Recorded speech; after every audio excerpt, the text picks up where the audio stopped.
drives you? What inspires you? Let's ignite your why.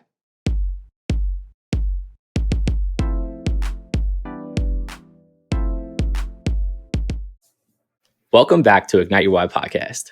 I'm your host, Austin T. Gullett, and we're here to have genuine conversations with authentic people to help amplify their voice and figure out what ignites their why. Today's guest was born in Hampton, Virginia, and raised in Cincinnati, Ohio. He was an all-state track athlete in high school and went on to further his athletic and academic career at Miami University in Ohio. While in college, he set multiple track records at both the collegiate level for Miami and at the national level for the Country of Honduras.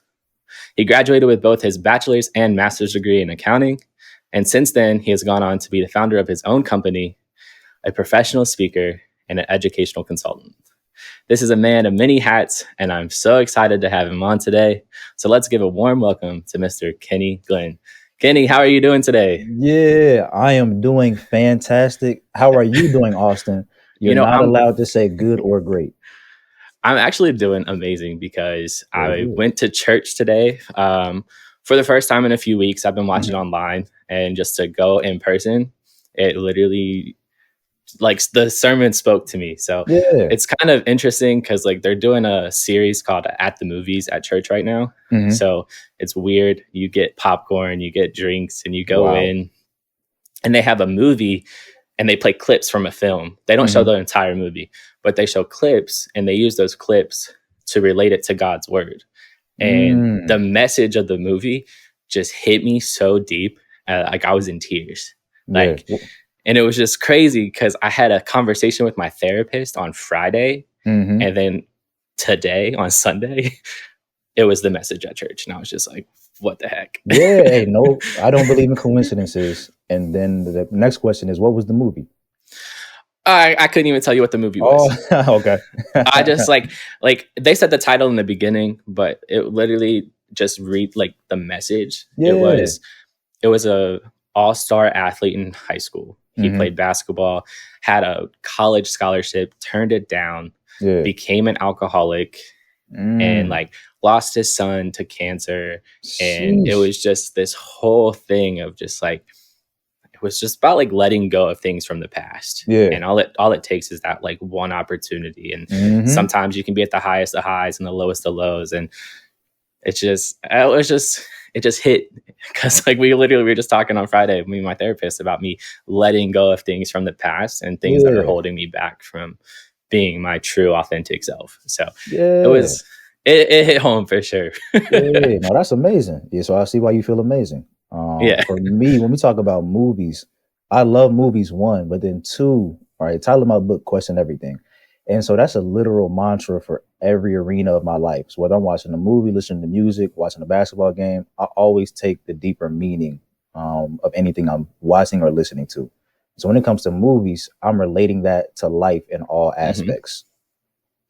I don't blame you. I'm an analyzer, especially when I watch sports, and I love like deep connections. And I think that's why I love this podcast so much, is because I get to have deep conversations, and it's just a way to connect with people. So yeah, absolutely.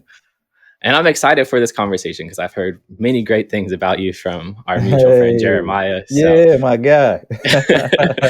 So let's just hop straight into this, man. So what is your story? Yeah, man. All right, my story. Obviously a loaded question. And so we can take it back to childhood, right? 26 now, so my brain is fully developed, be it that happens at 25. As a kid, was always somewhat gifted, especially from school, but also athletically. And so from a school standpoint, spent 2 weeks in preschool and then got moved up to kindergarten. So 4 years old in kindergarten and really tall, right? And so obviously somewhat ahead of my time. And then as that progressed, I eventually graduated high school at 16. But all right, so let's go from K to 12. The journey in that, and it was still a life thing too, was me learning how to love myself and truly be confident. Like, yes, I was really good at school. Yes, I was really good at sports, but there were still sometimes I would essentially fall short to my expectations, but also it could be societal expectations or parent expectations. And I would just get down on myself or not truly be confident. And so that's something I had to grow in. Prime example I love using right? And so when I'm giving speeches, I always have somebody introduce me, but then I also show a slide where I talk about my successes, right? And so in my intro, you didn't mention any of my failures, right? On social media, most people do not post their failures. But for me, I make sure I show both sides of everything, right? And so that's why I love sharing my story and I love the question as well, right? Because in the story, you get the successes, quote unquote, and the failures, quote unquote, because you learn from both and you got to just keep going throughout life. And so, yes, made it to state from a track standpoint in high school, but those track skills stem from my first love, which was basketball. And so basketball, I didn't make the team and literally got cut 9th grade and 10th grade and not Michael Jordan cut. Like, so Michael Jordan got placed on JV. All right. So that's a misnomer. When I got cut, Michael Jordan got cut. And you say that to kids to hype them up like, oh, there's still a chance. Right. And obviously there's still a chance, but he got placed on JV. You know, Kenny Glenn got cut, which means don't come back till next year. And I got called that twice. But that lit a fire inside of me to truly become confident and also work on my game. And so, yes, I had the skills and could showcase them when I'm playing around with my friends at the YMCA or play my dad one-on-one. But when I got in front of coaches, I would essentially just freeze up.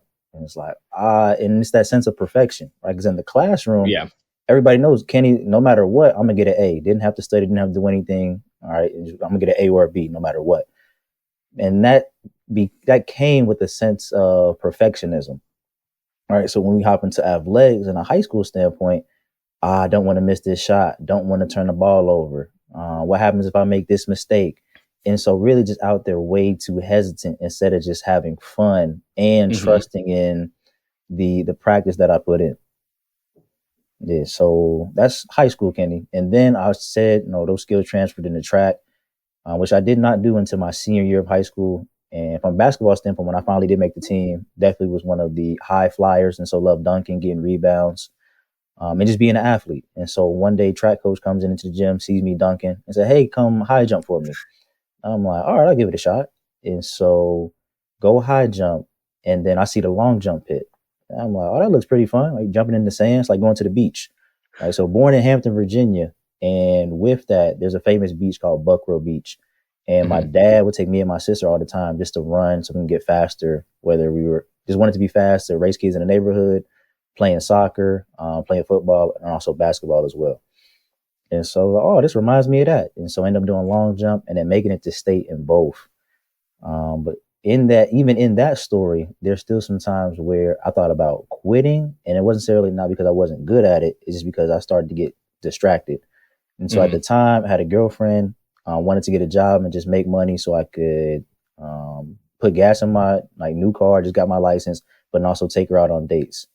And so I told my mom, was like, yeah, I mean, track is cool, but I'm thinking about just going to make money. She was like, you got your whole life to work, but you cannot go back to high school. So you might Your as well mom is just... mom's a wise woman. Right.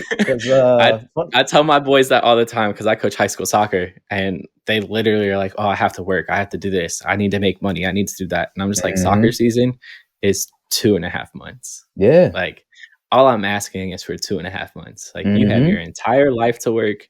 I was like, I work every day of my damn life and I don't like it. And I had to, like, my mom forced me to work when I was in high school. I would work weekends at Kroger because I had a car, and she's like, if you want a car, you got to pay for the car insurance. Yeah, insurance. Yep.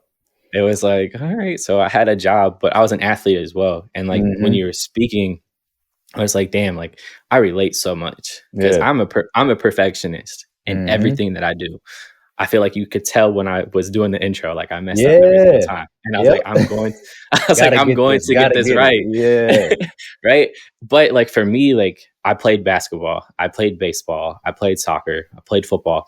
But I had this conversation multiple times on this podcast. Is like when I was younger, every time I would make a mistake or do something, my coaches would like yell at me. Yeah. But even if I was doing something right, I would still get yelled at. Right. And a coach specifically told my dad one time, he was like, when your son is yelled at, he works harder and he has a ton of potential. But what I've learned in life is, yes, I work harder because one, I want to prove you wrong. Right. And two, I'm a perfectionist. I want to be the best at everything I do. Yeah. I don't care. Like I want to win. I want to make my team better. It wasn't about like me. I just wanted to do whatever I could to help my team win. Yeah. And to do that, I had to be the best. I had to be Yeah. the best I could be every single day. But what the downside to that is, now that I'm an adult, you look back and it takes so much of a toll on you because you set very high expectations. Like, Yeah. I remember I got pissed in college because I got a 3.9 GPA one semester. Dang. like I was pissed because Yeah. I missed a 4.0 by Ooh. 0.03. By 0.03. Dang. Yeah. I'm not That's gonna the lie. best thing. I emailed the professor and I was like, you Of can't just course. like you can't just bump it up for Yeah. me. And he was like, no, this is the grade you earned. And I was like, all right, like, respect, but I was pissed. And people were like, Yeah. it's still 3.9. I said, but it's not a 4.0. Right. You like, I was right there, especially if you that close. Right? Yeah, that makes sense to be mad for sure. It's like you strive for greatness. Like, I would get pissed at B's. Like, I didn't want to be. Like, I had Yeah. straight A's in high school besides in math class. Math, I don't know what it was. I always got a B plus. I was like, whatever. Okay. That It was is me what in it is at art. this point. Yeah. It is what it is at this point. But it's one of those things where you just put so much pressure on yourself to Mhm. reach the top of the mountain. Yeah. And as I've gotten older, like, I'm 27, so we're not that far apart in age, but Right. I've also realized that sometimes my best on this day is not the same as my best on another day. Right. So learning that and understanding that it's okay to shoot for up here, but Yeah. if you fall right here, that's still good. Right. So it's like, it's training your brain to think that way, and it's so hard sometimes. Yeah. The thing about, and you brought up a really good point, especially you being a high school coach, right? High school is only 4 years, no matter how much you slice it. In college, all right, as an athlete, right, you get 4 seasons. And the Mhm. most, from a student standpoint, between 4 and 6 years, right? It takes most people 5 years. And when you have that finite time period, you kind of have to put that kind of pressure on yourself. Right. And then we get stuck in that when we transition to adulthood. We got to remember, like, we're playing a much longer game. And so Mhm. for me in high school and college, like, I had to put that level of pressure on myself because I only have a short period of time to prove how great I am and leave a certain legacy. Right. From a life standpoint, we got, oh, God willing, 40 plus years. And so, like, wait, you can actually take this thing slow. And then, quote unquote, failures definitely hurt worse when you're in high school and college as opposed to adulthood. Right. Mhm. Looking back in high school and college, I wish I would have tried more things and kind of failed more, right? And not been so caught up in the perfectionism.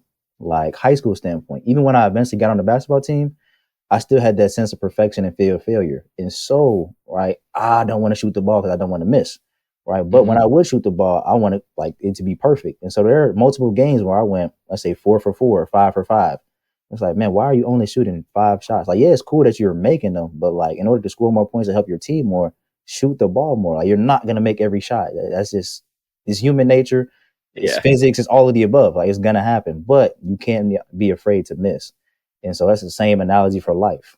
From a college standpoint, so focused on having a high GPA, right? At Miami, you had to choose a thematic sequence, which is not as many classes as a minor. But I chose gerontology, which is the study of aging.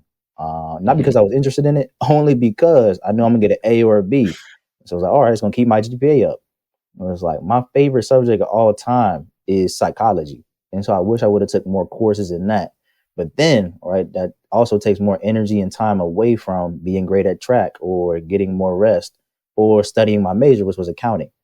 So it's like, Mhm. I got to learn more parts about the brain, or I'm afraid about this exam. But it's like, it's something that I love. And so I get to see, it feels like the end of the world, but it's like, it's really not. Like, I learned so much and I love that class. And so those are things I wish I would have done differently. But we were so caught up in the gotta be perfect, gotta get this high grade. And it's like, I don't want to take that risk. That's crazy because I love psychology. Yeah. It was my focus. I didn't minor in it, Okay. just because I had to. I would have had to take like two more classes, but I didn't want to stay an extra semester just to Hmm. get a minor. So I was like, I'll just get a focus in it. But Yeah. I definitely get where you're coming from. Like, I wasn't a college athlete. Like, I could have played college soccer, Hmm. but I chose to get ankle surgery instead of Ah. playing collegiately. Just didn't want to try to get back to a competitive level. I Yeah. was just 18, played sports my whole life. I was kind of burnt out a little bit, but I struggled without sports. I Yeah. think I dove straight into education because I knew I had that still. Mm-hmm. But life without sports was a whole different journey because Yeah. I didn't know who I was, honestly. I Yeah. Hey, was identifying with my sports. yep. Hey, let me dive into that. And so, obviously, so we both love psychology. And so, although I didn't study it, that's still kind of my life focus, Mhm. right? And so, I'm always figuring out, why did people make the decisions that they made? And that's individuals, but also communities, school boards, certain cities, but then businesses for sure. Like businesses and all these things I just named are ran by people who have to make decisions. And so when you talk about sports and getting wrapped up in the identity, this is why I love being a speaker and one of the reasons I wrote the book. And so as an athlete, we get so caught up in that identity. And so people look at you probably still to this day that haven't seen you since high school Yeah. and say, hey, Austin, the soccer player. All right, they'll say me, Kenny, the basketball player, man, Kenny, the track athlete. Hey, Kenny, you still doing this? Hey, Austin, you still doing that? And obviously we're okay with saying we don't do that stuff anymore now. But there was a certain time we like, oh man, I feel terrible saying that I don't do this anymore. Like, I got so wrapped up in the identity. And so one of my professional teammates, Ryan Billion, he used to be like, hey, remember that you're a human first, athlete second. And I would not believe what he was saying. I'm like, no, there are regular humans. And then there's me as a premium athlete. It was like, wait a minute. When I took the time to actually step away, it's like, oh, wait, I actually am human first. Like, I have certain physical incapabilities, like some things I just can't do. Still need to sleep, still got to eat right. But then also psychologically, like I have emotions and I also have to worry about money and my environment and the relationships that I'm in. It's like, oh, I really am a human first. Like, but we got wrapped up in the identity as I'm an athlete. It's like, no, you're a human being. Make sure you take care of your personal human first and just know that you're a human playing sports. It's crazy that you say that because when I think back to high school, everyone knew me as the basketball player, Yep. honestly. And then I actually quit my sophomore year. Dang. And it was the hardest thing. It was the hardest thing to do. Yeah. I'm not going to lie to you. I played basketball my entire life.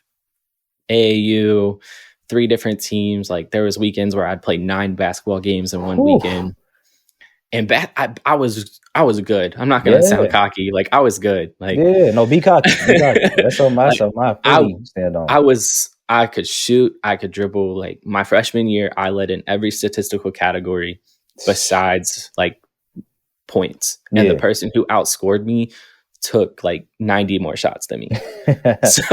so I was like, and this is where like it kind of went downhill for me is that year I led in every category. And then everyone on everyone on the freshman team got pulled up to JV besides me, which was weird. Yeah. Well, I didn't think anything of it. Right. I'm a freshman. I was like, all right, basketball season's over, on to baseball.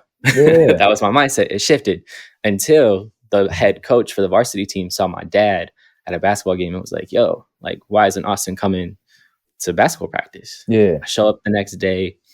JV coach didn't believe me that the varsity coach invited me to come. Yeah. And I was just like, all right.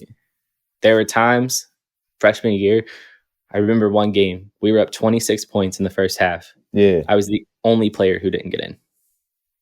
The only player. Right?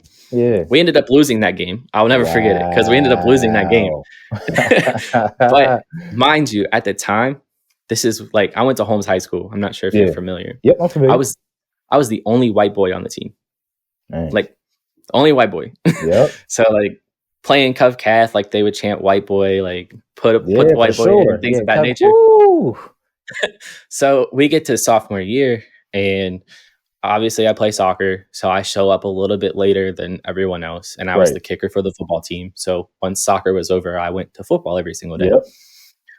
Get to practices. I'm literally one of the fastest players on the team. Mm-hmm. I'm in the best shape of the team because obviously I played soccer. So I'm finishing like suicides first. I'm finishing all the conditioning drills first. Yeah. We're going through like plays and everything. I'm the only person who won't get in.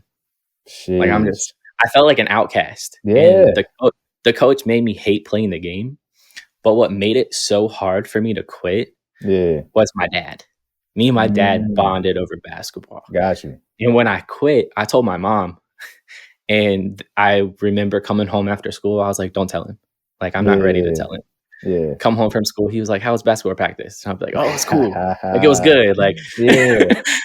but I wasn't going. And then Yeah. I remember at like midnight, 1 o'clock in the morning, my mom called me into the room and she's like, "I told your dad." I was like, "Oh." Yeah. Oh.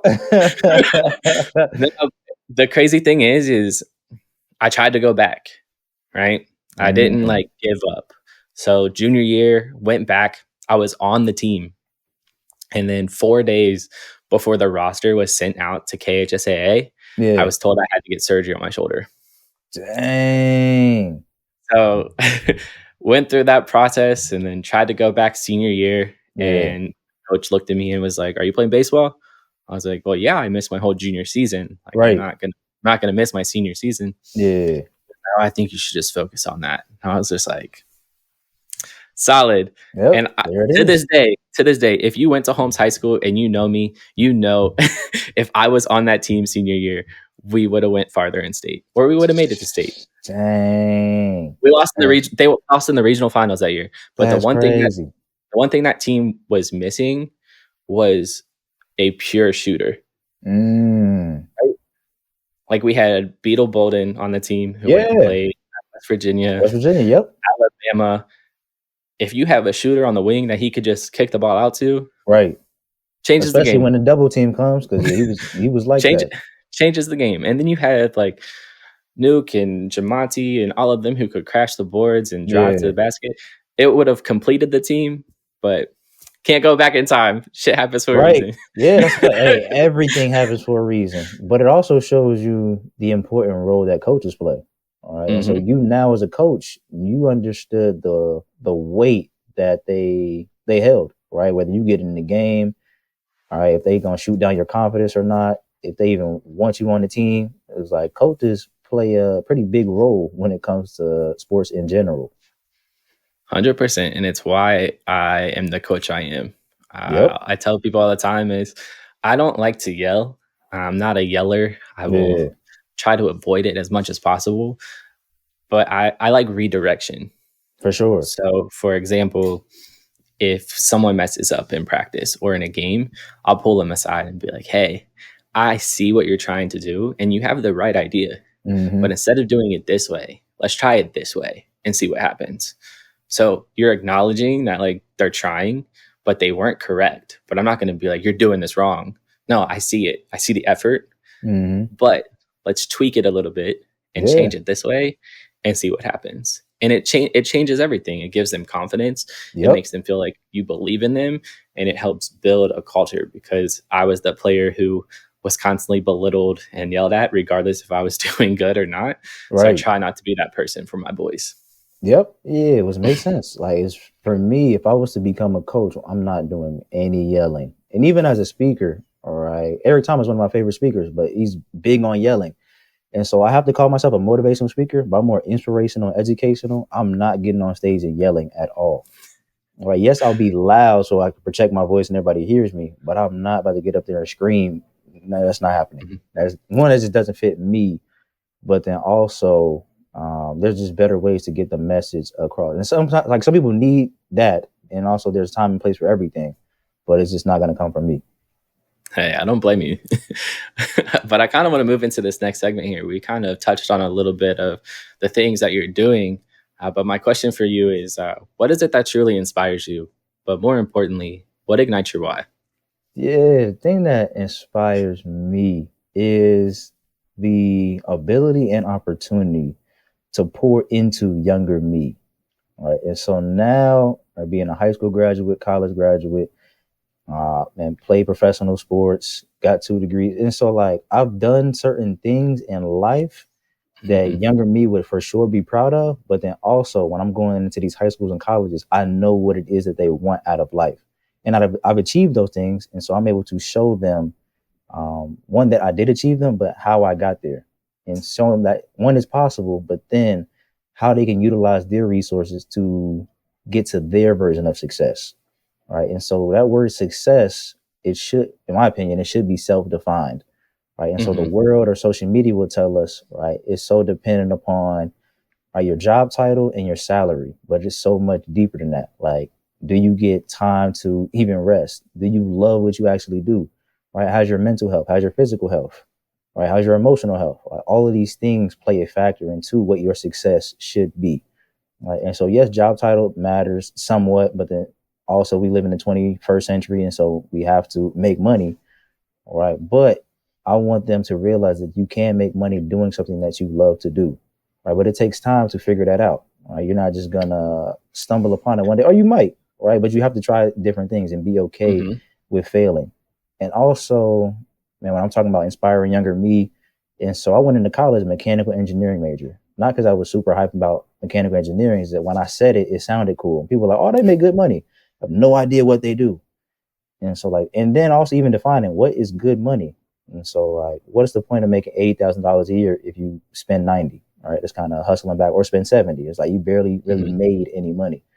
And what if you don't even like it? All right. And so I'd rather figure out what it is that I truly love to do and find ways to make good money in that kind of way.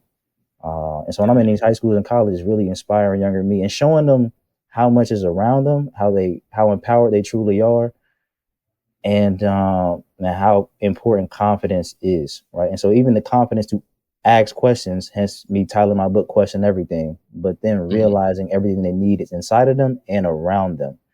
And so especially with social media, right? If you say you are in high school and want to let's say you want to be an image consultant, all right? Well, I don't know any image consultants in my neighborhood or at my school.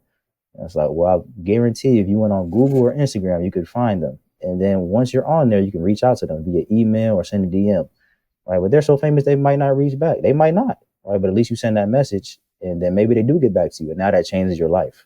Right. And so just empowering students to realize the resources around them. Hey, I don't blame you.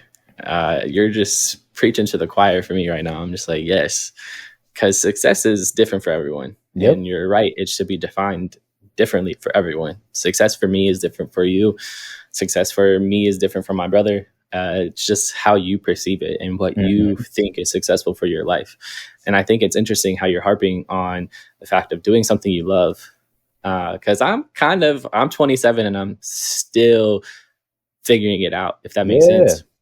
Because it's like, I know what I want to do. I know what I love to do. But now it's putting the puzzle pieces together to get to that point, to get to that journey. And it took me a long time to get there because I feel a lot of the times I was doing things for other people. I was pleasing other people. I was living for other people in a sense. And when you really think about it, it's time to take a step back and be like, all right, I want to do what's right for me. I want to do what I want to do. And I hate that it took as long as it did, but I also knew that it was a lot deeper than just doing it. Right. I had to face traumas that I didn't necessarily want to face. And it takes those moments. It takes that strength, and the journey is just the grind, honestly. But everyone's timetable is different. I tell kids all the time, it's so easy in this generation to compare ourselves. Absolutely. So easy to see Susie over here doing X, Y, and Z, and Johnny over there doing A, B, and C. And you're just like, damn, like, why can't I do that? But you can. It's just your journey is going to look different. And I love how you say, like, you have to be used to failing, because without failure, you can't have success. Right. Period. Unless you're just some lucky person that never fails. But you have to fail in order to succeed. And you said it earlier, your successes and your failures both teach you lessons. And it's just how they mold you into a person is what's so beautiful about life. So absolutely. You touched on a multitude of topics there. And so I just spoke at Cincinnati State on Thursday, and the topic was letting go of unhealthy comparisons. All right. And so it's human nature to compare. All right. They're this tall, I'm this tall, they weigh this much, I weigh this much. Man, look at the clothes they got on. Literally, we'll compare any and everything. Right. But we got to let go of the unhealthy comparison. So, they achieved this. Like, man, I haven't done that yet either. But it's like, when somebody achieves something, or they're doing great, or appear to be doing great, right? Because some people are lying on social media. It's that 100%. We should celebrate and congratulate and say, hey, that's good for them, right? But stay focused on what we need to accomplish and make sure we're still achieving our version of success. All right, so let's go back to high school. I truly wanted to become a Division I athlete. When it came to basketball, especially like being young and only played 2 years of varsity, being a Division I basketball player wasn't very likely, but being a Division I track athlete was. All right, but if I was so caught up on, man, I got to make it in basketball, then it's like, all right, maybe I'll make it D3. But it's like, do I truly love the game that much to not fulfill what I wanted was to be a D1 athlete? It's like, oh, I could do that doing track. Right, but for somebody else, D1 basketball player, or somebody else, D3, but they just love the game that much. And so, like, do what's best for you. I tell my athletes, a lot of kids feel like it's D1 or bust. Yeah. Right. But another thing is a lot of children and athletes don't realize that most of these D1 athletes are playing other sports. For sure. Which is mind blowing to me because some kids feel like they just have to play this one sport and dedicate their life to it. But if you think about it, running track helps you with speed, helps you with footwork, helps you with agility. And those things are transferable to any other sport that you do. Yeah. Right. Just like when I think of soccer and basketball, I use this analogy. Those two sports go together like peanut butter and jelly. I use the analogy all the time is when people don't understand the game of soccer, I just like, do you like basketball? And they're like, yeah. And I'm like, what is the concept of basketball? Right. If they're playing a defense, man-to-man or zone, you're trying to move the ball around, pick your pockets, make cuts, move off the ball to try to break down their defense so you can score. Yeah. It's the same in soccer. Yeah. Except we're using our feet and we're not using our hands. Right. They have their defense set up, but what we're trying to do is we're trying to move the ball around and get them out of position so we can break it down so we have an opportunity to score. It is the exact same concept when you think about it in that term. And when I tell people, they're just like, oh, damn, you're right. Right. Didn't even think of it like that. But then to take it even deeper, when we talk about athletes nowadays not playing multiple sports and then comparing soccer and basketball is typically the same movements too. Like you run forward, you run backwards, you go laterally. That both games are actually physical. Right. There are contact sports. Football is a collision sport. All right. But when you stick to one sport, your body only gets used to moving in one direction or on one surface. Right. And so basketball, you're playing on hardwood. Right. In soccer, you're playing on turf or grass. Football, turf or grass. Baseball, dirt and grass. All right. Let's say somebody wanted to do swimming. Right. You're in the water. Right. And so less on the joints, but you're fully working every muscle in your body and it's trying to stay warm. Right. And so, but your muscles and your body want to move in different directions and try something else. But if somebody only played baseball, their body is typically asymmetrical because they're just constantly swinging one direction. It's like, when did your body ever go the other way? Or the way the diamond is set up, you always run right. Like, when do you ever run left? All right. And so other sports like soccer and basketball make you move in all directions. Hey, I'm telling you, when I think back to my childhood, I can tell how every sport helped me in every other sport. Yep. Right. Basketball and soccer helped me with like footwork, speed, agility, like being able to run for long periods of time. But when I translated to baseball, I played outfield. So like the shiftingness of your hips, turn your hips and go other directions. It's just, you never truly understand how intertwined other sports can be until you play multiple sports. And I try to convince my soccer boys to play more than one sport because I'm just like, run track, please run track. I try to push them to track because I'm just, you run track in the spring, that means you're coming into summer conditioning already in shape. You are going to get faster. Your footwork, you're going to be able to move laterally. It's just, there's so many intricacies that you will learn and develop in track that you can put into your game of soccer. And Absolutely. I just don't think they understand it. Of course they don't. No, it's like, pull the teeth. Yeah. How do I get better at this? Just keep doing this and this only. It's like, no, try something else. So for me, didn't do track till my senior year. And then when I eventually came back to playing basketball just for fun, my hops literally in vertical increased tremendously. I was already a high flyer, go do track. So a whole bunch of jumping, long jump, high jump, come back to the gym. It's like, well, I can windmill now. I never do this. I can do this. Between the legs, like what the heck? But that stuff came from track. It's like, wow, why didn't nobody tell me this before?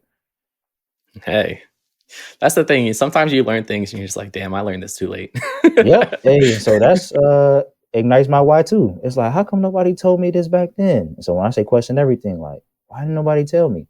And so a part of me felt jaded because like, how come nobody told me this? Were they withholding information? And maybe some people were, right? But most people kind of just forgot. Like they forgot how important that was on their journey. And so because we get caught up in the hustle and bustle, it was like, oh, high school, yeah, finished that. Oh, college, yep, finished that. And now I'm into the real world. It's like, how did you really get to where you got to, right? What classes did you take? Who did you talk to? What scholarships did you get? Did you really want to go here? What did you major in? Did you fail any exams?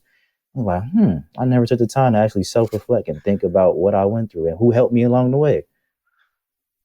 Ask questions. Yep. I tell people all the time, it's just like, if you want to know something, ask it. And no question is a dumb question for me, because if you don't know something, that's not your fault. Like, right. Knowledge is power. Knowledge is power for me. And every day is an opportunity to grow. Every day is an opportunity to learn. And I'll ask so many questions. I think networking is the biggest thing. Like sure. I literally just went on a field trip, I guess you would say, with student athletes from Woodward to UC. And while I was there, I sat in a breakout session, and I was so I feel like I was more invested in the breakout session than the kids were. Because after the session was over, I went up, I introduced myself. I was like, I would love to sit down and just talk with you and pick your brain on like how you got to the position you're at. Because that's the thing, is there's a blueprint to probably anything and everything. It's just you have to ask those questions to get there. Hey, for sure. So, and then most students today, right? Yes, they may be curious, because society also stifled our curiosity. All right, be it that, oh, you don't know that, you're dumb. It's like that's what I'm here for. I'm here to learn more. All right, and we need to be curious, right? Some parents even stifle curiosity. All right, why am I doing this? Because I said so. All right, so you just stop asking questions. But also, they don't know what questions to ask. And so that's why I love what I do. And it's like, you never thought of this? It's like, no, nobody ever mentioned that. I was like, well, here's that gift. And so now that you know what questions you need to ask, you can also learn more questions to ask and then continue going. Like, kind of be annoying. Like, you see between 6 to 8 teachers a day. They went to college. You want to go to college. Right? They obviously got a major and graduated. Man, learn more about their journey and how it can help you. Right? They probably know about scholarships, but they're not thinking about that. They're just trying to push the curriculum. It's like, make sure you see them every day. Ask them questions. I think back to childhood, and I just remember sometimes where I was very curious as a child. And we all are. I would be annoying to people where you're just like, dude, like, you're asking me way too many questions. And I was just like, all right. And it's those things like I've learned in therapy, where my therapist is just like, it's not your voice in your head that's telling you these things. Like, someone has told you this in the past. Right. Because when I told her about my like perfectionist part of myself, she literally looked at me and she was like, Austin, whose voice is it? I was like, what do you mean? She said, whose voice is in your head telling you those things? Because it's not your own. And I was like, shit, you're right. It's not. And it's crazy how everything is intertwined and how we train our brains to think a certain way based off of our experiences. Yeah, thinking back to youth sports, right? So me playing football, right? No matter what, if I made a good or bad play, I would look at my dad in the stands for approval, right? Whether we in practice or a game. And so there's times where I feel like I made a really good play.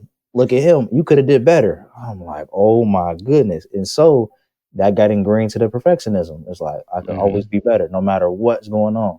If he doesn't improve, then it wasn't good enough. Instead of just going out there and having fun and just doing the best I can do and being okay with that. That's crazy, because I can relate to it so much. But I kind of want to move on to another question here, not the next segment, because I'm curious. You talked about your book, Question Everything. Tell us more about it. What's it about? What made you write it? And tell the people how they can get it.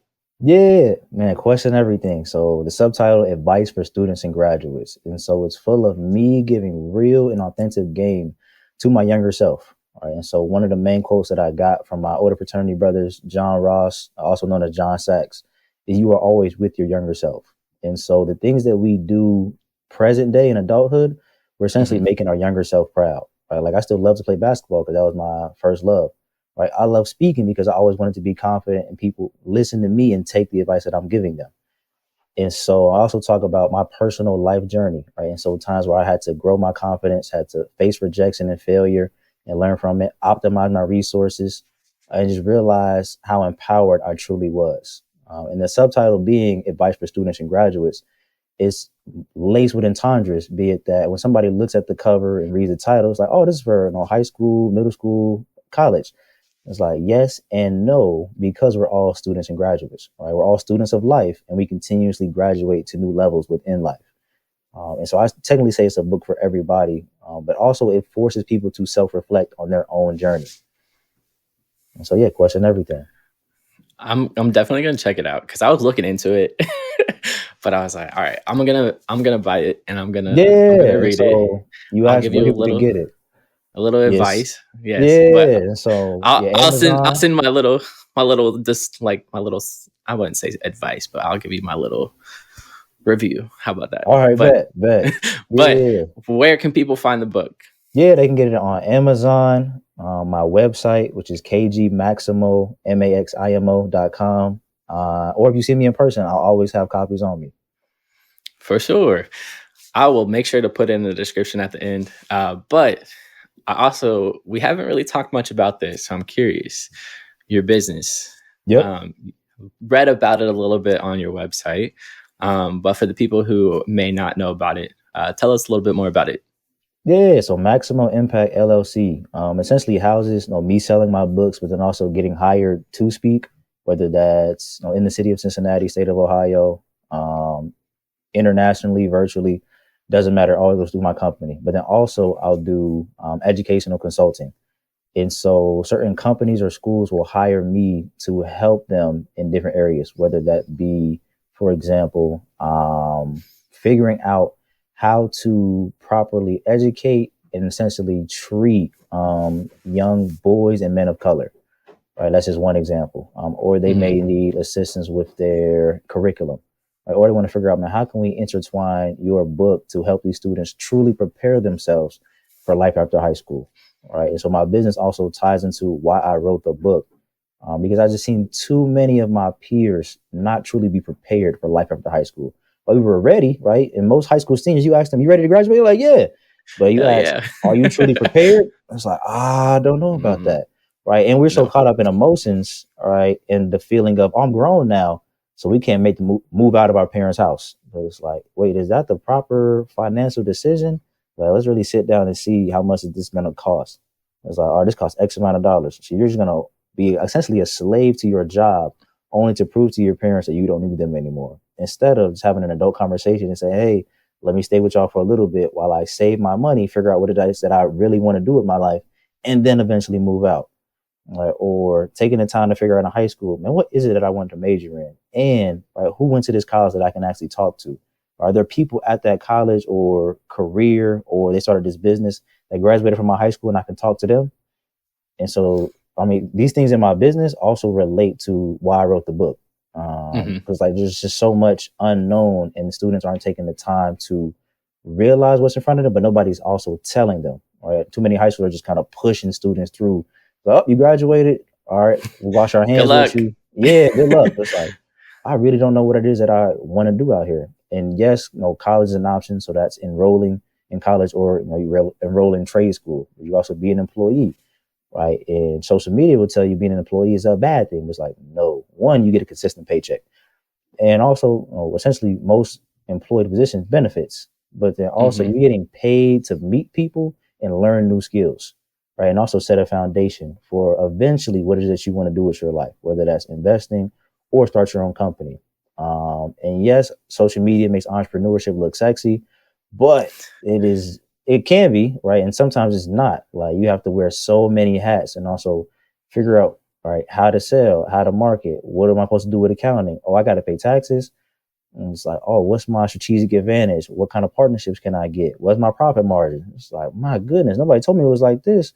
They just said I just make $1 million a year and be happy. It's like, There's just so many layers into it. But then also you can enlist in the military, which is kind of like college because you get to travel the world and also you're still meeting people, set a foundation. And what if you retire from there? Now you get lifelong benefits, discounts everywhere. So, but these things may be talked about in high school, but they're not framing it like I would or how students want to listen to it.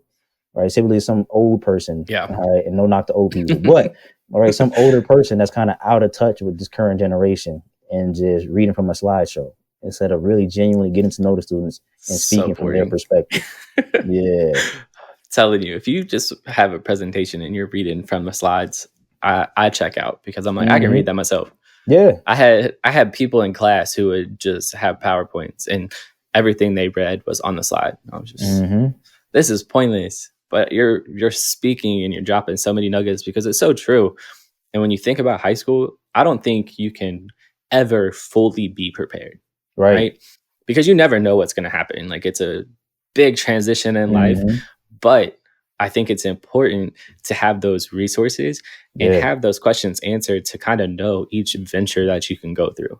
Because society has their views and there's so many stereotypes. And I tell people all the time is, you're not going to please everyone and you're not going to make every decision that everyone's going to agree with. But what it really comes down to is you're living with those decisions. You're the one who's experiencing those.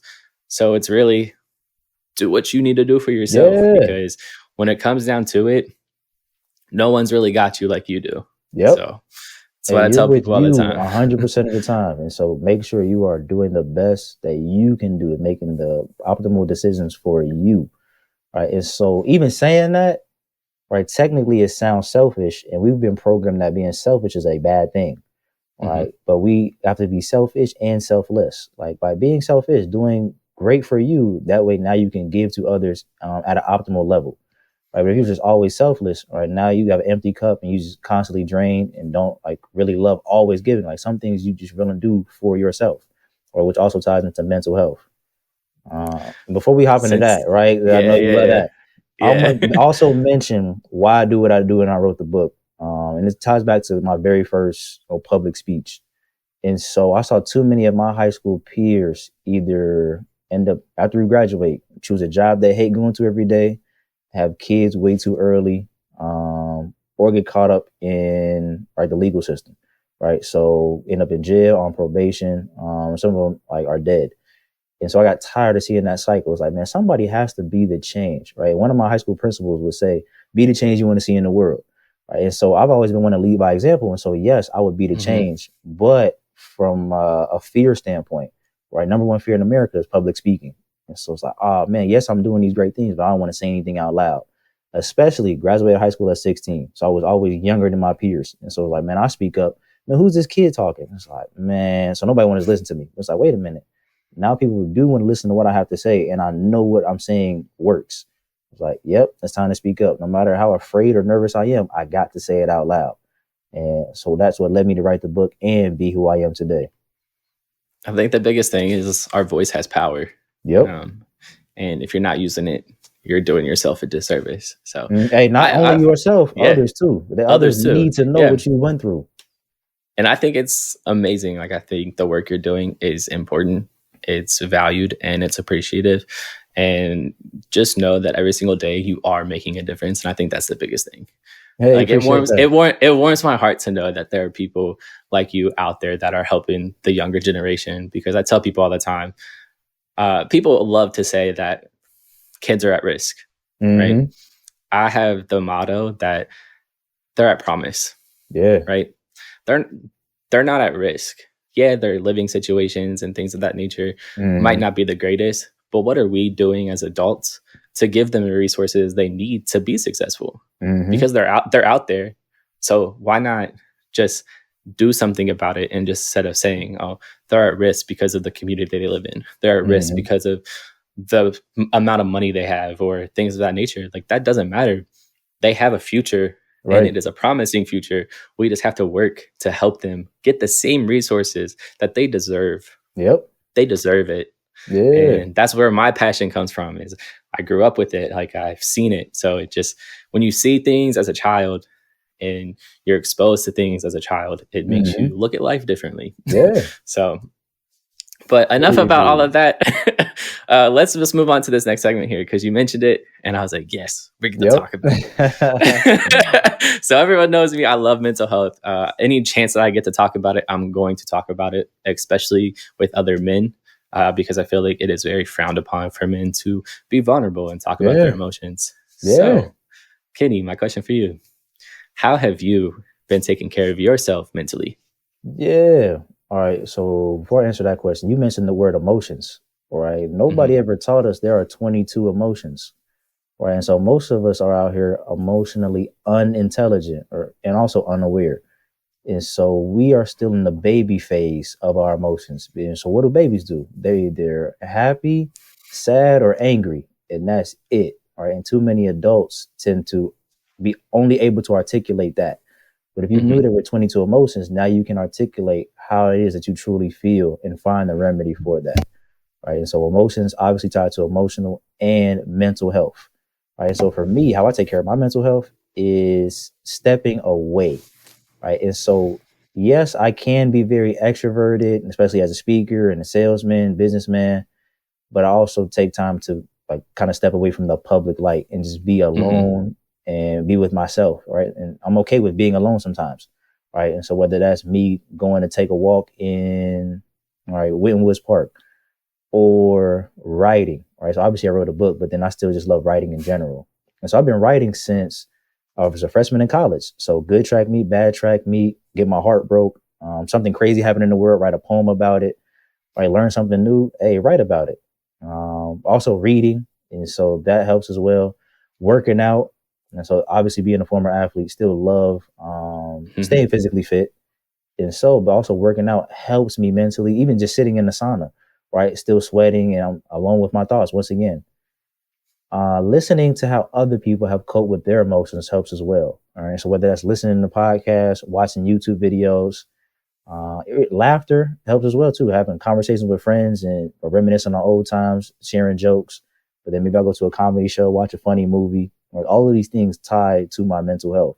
But then Hmm. also just figuring out how to articulate how it is that I truly feel and saying these things out loud. All right, too much of society and people, right? We just get so caught up in our own head and don't say these things out loud or get them out, right? So it's a constant mental battle. It's like say it out loud, get it on paper, or record yourself talking about it. Find a therapist, right? Which I have one.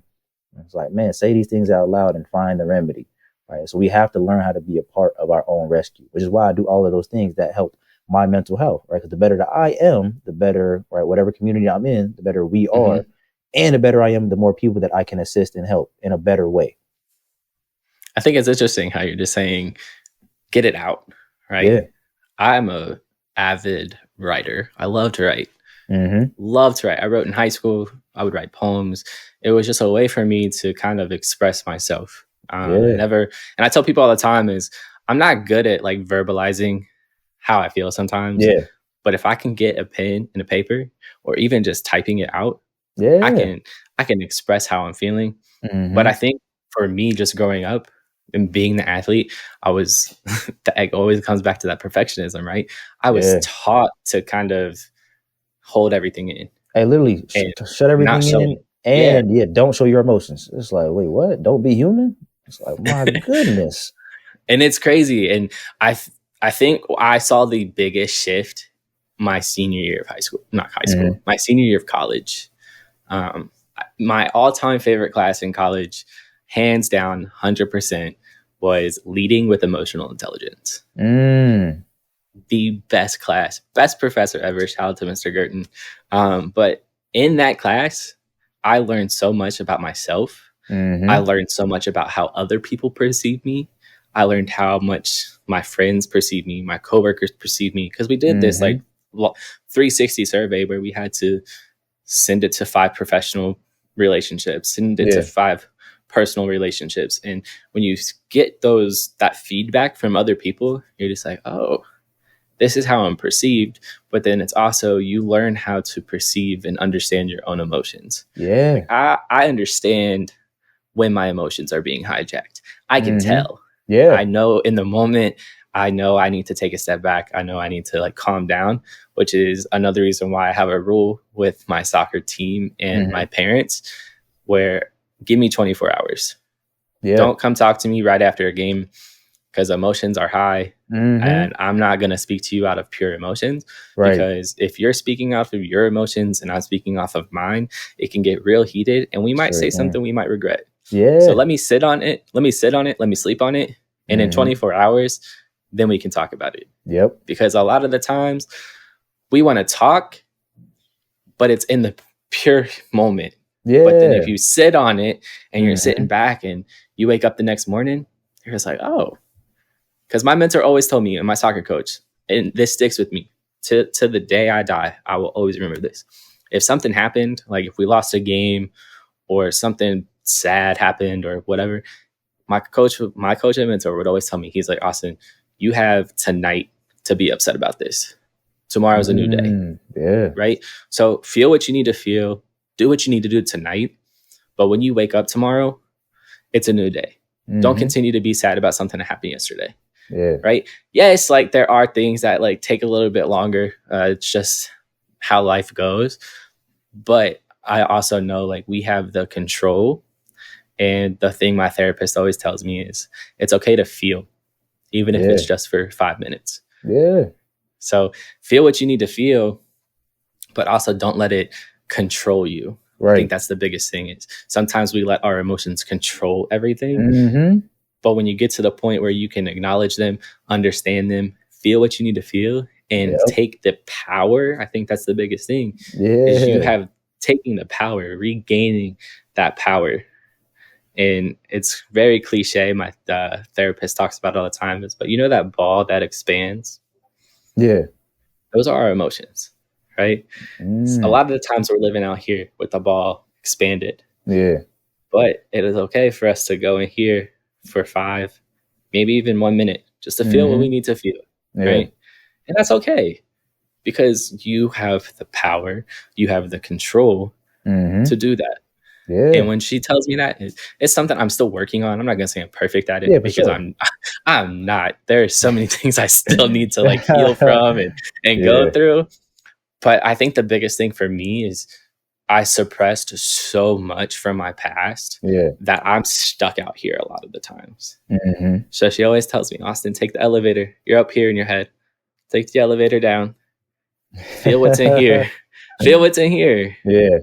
And it's just life-changing for me. Honestly, therapy honestly saved my life. I will say that. Yeah, that's fantastic. Yeah, for me, we talked about emotional intelligence. I never heard that word or phrase until I was a junior in college.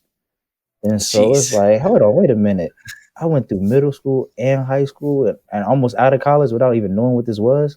But then my whole life, make sure you control your emotions. You're not allowed to get mad, or if you do, you can't show it. It's like, what? And it's like, and so learning about emotional intelligence and knowing when and where to express our emotions and how to do it, right? And recognizing that I am in control of my emotions. It's like, wow. And that and former past romantic relationships forced me to learn more about emotions and my own emotions and how to regulate them and become more emotionally aware and intelligent. But taking those moments to literally just step back and feel and think, all right, how do I feel right now? And knowing that it's temporary and realizing that we are in control.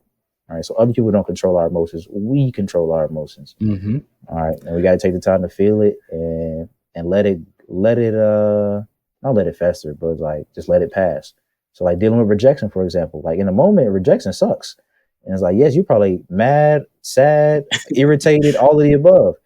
It's like, hey, give it some time. It's like, all right, yes, I was mad about that. It's all right. We're going to keep pushing forward. How do I get better? Hey, it's all about the lessons. I like to say you got to let it marinate. It has to marinate over time. Yeah. Right? It takes time for things to happen. But I think the one thing that really stands out is when you're speaking, it made me think of this. When we're younger, we're always told to control our emotions, but we're not taught how to do it. Right. That's mind-blowing to me. And I think emotional intelligence should be taught in middle school and high school because it is so vital and so important just to everyday life, honestly. No, but I appreciate you, man. I appreciate you taking the time out of your day to hop on the podcast. I've really enjoyed this conversation. I feel like our values align a lot in there. I feel like there's a Likewise, lot. I feel like there's a lot we can have conversations off this podcast for because sure. there's so many things I want to pick your brain about. So I definitely will.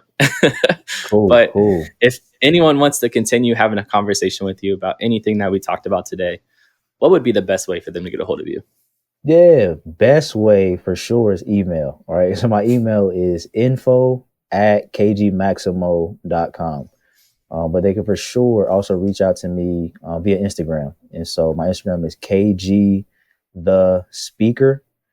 And then also on LinkedIn. All right. And so my name, Kenny Glenn, Glenn with two N's, Glenn. And so those are the three best ways to reach out to me to further any type of conversation or have me answer any questions. Thank you again, man. I really do appreciate this. It's been a great conversation. And shout out to Jeremiah for introducing Absolutely. Yeah. Love and honor. My guy. Yeah. Jeremiah, a beast on the track. Hey, I heard he's been telling me to have you on for like months now. He told me back in January, actually, to have you on as a guest. Dang, that's crazy. but in my defense, season 5 of my podcast was a special season where I brought previous guests back on. Got you. It's like a Where Are They Now series. And then when soccer started, I was like, I'm focusing on soccer. Yeah, so makes sense.